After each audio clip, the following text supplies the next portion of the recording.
So in this video we're going to look at the basics of metal extraction. Metal's hugely important to the human race, of course.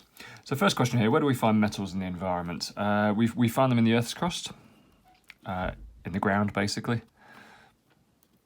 So in the Earth's crust, and they're found as metal ores mainly. They're mainly found as metal ores.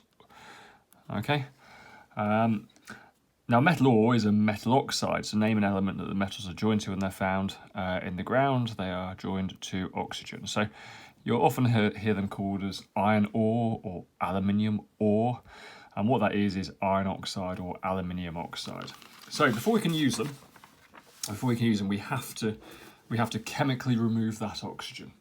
Okay, a couple of other basic questions here. What's an alloy? So we as humans use metals. Metals themselves sometimes are a bit soft, or sometimes they're quite susceptible to corrosion. So if we mix metals together, we can actually improve their characteristics. We can often make the metals a lot stronger. Now we look at why in the triple unit. But when we mix metals, all we do, we heat them up and melt them, turn them into liquids, and then we add another metal and melt that, and mix the liquids together and then let the metal set.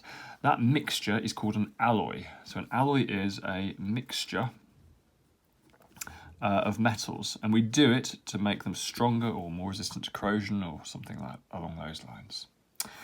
So copper is hugely useful. How can we get around the problem of the Earth's natural reserves of copper running out? Okay, so we've dug an awful lot of copper ore or copper oxide out of the ground already, you know, there will become a point when there is very little left. So we have to get around that problem, and the answer is a nice strapline.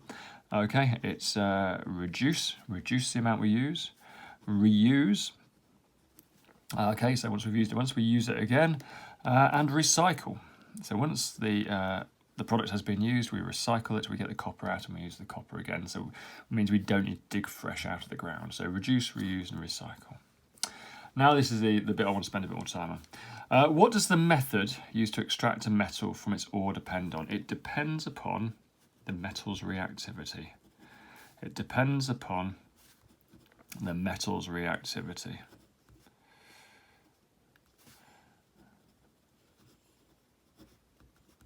Okay, so we have a reactivity series of metals here. So we've got quite reactive ones at the top, potassium, sodium, aluminium.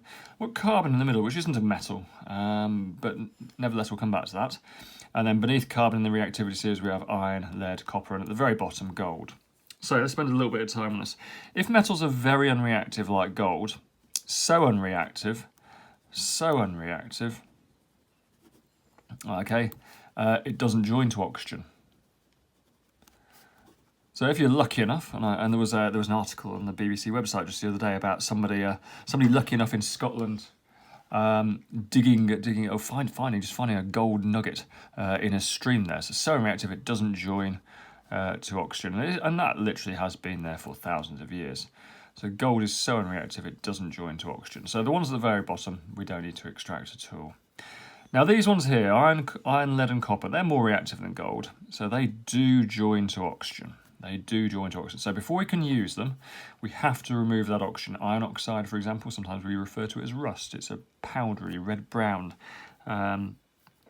substance. Not very strong, so if your car turns into iron oxide, it powders away and it's not safe. It'll have to be welded back together. Okay, so we have to get that oxygen away from the iron to use it. Okay, so when we dig iron oxide out of the ground, we've got to get the oxygen away. Now, the way we do that is, for these ones lower down the reactivity series, is we displace the oxygen with carbon. Okay, so we use a displacement reaction. Now, the carbon is more reactive than these metals.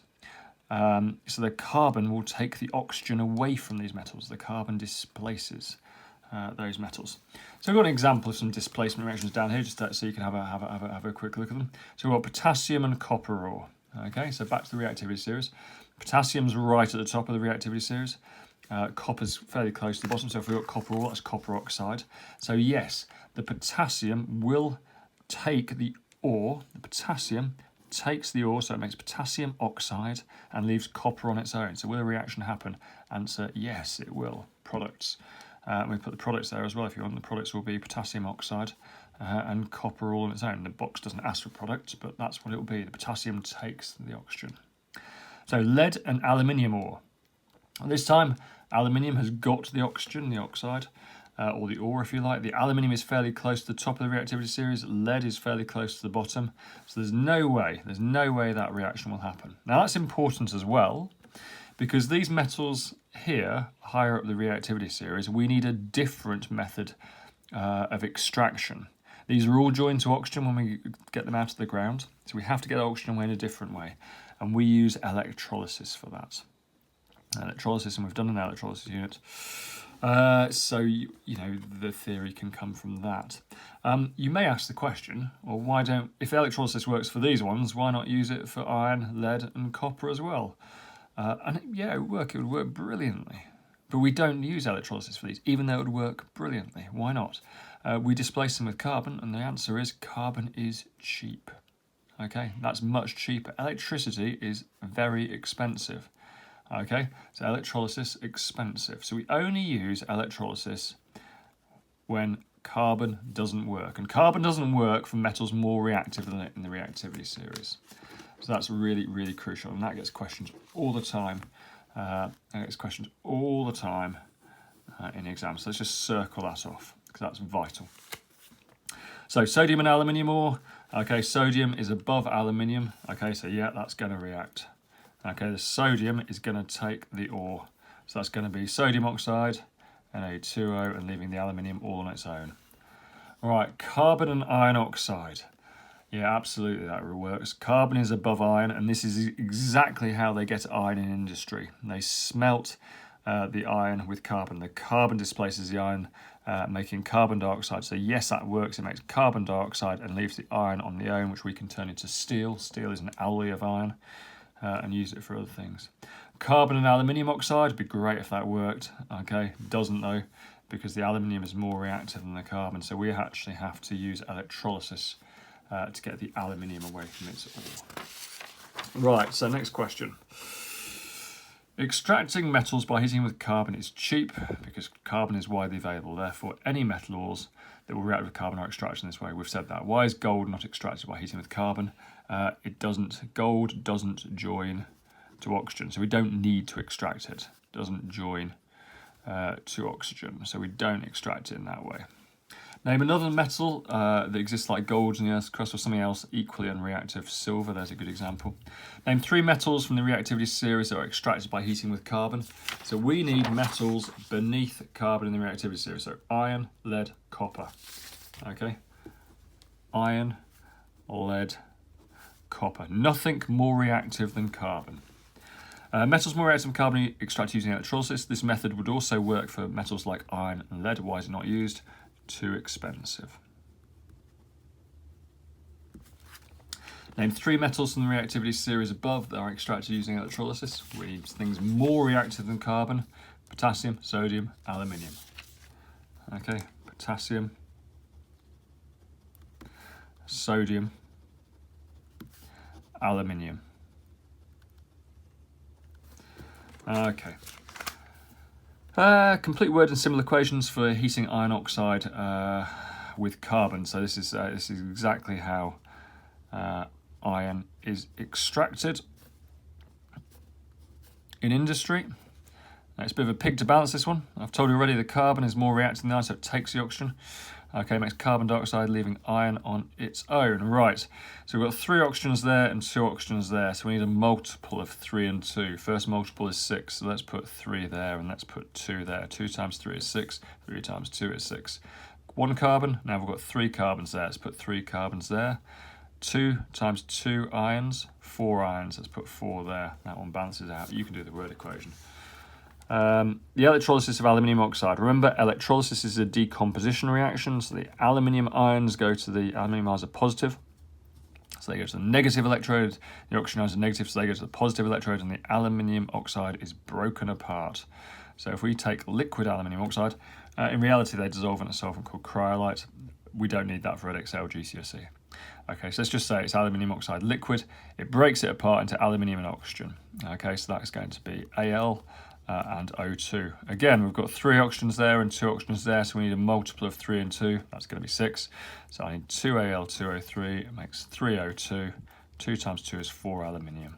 Okay, and you can balance that. So you can do the word equation.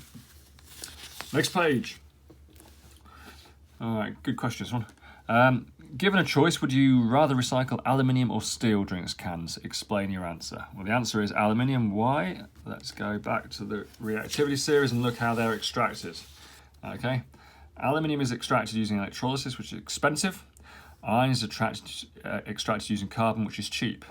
Aluminium is more expensive, so you're going to recycle the aluminium. Okay, it's more cost effective. Aluminium, okay, more cost effective. Okay, aluminium is actually quite an expensive metal. Why would it be ideal to recycle both aluminium and steel drinks cans? Okay, preserve the Earth's precious resources. Okay, there's one answer. So you don't need to dig more out of the ground. Second one, stops landfill. Everything you throw in a hole in the ground, it's going to fill that hole in the ground up. You need a new hole in the ground. So if you recycle, that's great. You could also put another one down there as well. It saves energy. Okay, it's much more energy efficient to recycle than it is to extract new metals. Okay, we've said already that the Earth's precious resources are running out, so we need to find other methods of getting metals rather than just extracting new ones from ores in the Earth's crust. There's 2 methods in our specification we need to know about: phytomining and bioleaching. Tells you about them both here. Okay, basically phytomining, you grow a plant that takes copper out of the ground into its roots. Okay, you take the plant, you burn the plant, you get copper ash and plant ash all together, so you can then extract the copper from it. Bacteria can also absorb things like copper, okay, and produce solutions called leachates. Okay, and we can get the copper out of those solutions as well. Pros and cons. Okay, pros. Okay, first off, no more mining, no mining. Okay, mining is hugely destructive on the environment. It causes a lot of pollution. Okay, so no mining. Also, the copper, the metal in the Earth's crust is running out. Metals in mines are running out. So this is a more renewable way of doing it, I suppose. Running out. So this is a different way, more renewable. Okay, cons. Okay, the yield, the main issue here. The yield is very low. You'd have, for this one, say, phytomining, you're going to have to grow acres of these crops, okay, to get a tiny amount of copper. That's going to make it extremely expensive. And the other thing is, that farmland, okay, we don't actually grow enough crops on the planet to feed everybody. So why are we growing plants for copper when we can't feed everybody? And this is one of the reasons that rainforests have been cut down to get more farmland. I mean, this is a slightly strange use potentially of farmland. Anyway, well, 2 advantages, 2 pros, 2 cons. There are more, but we'll leave it at that right now.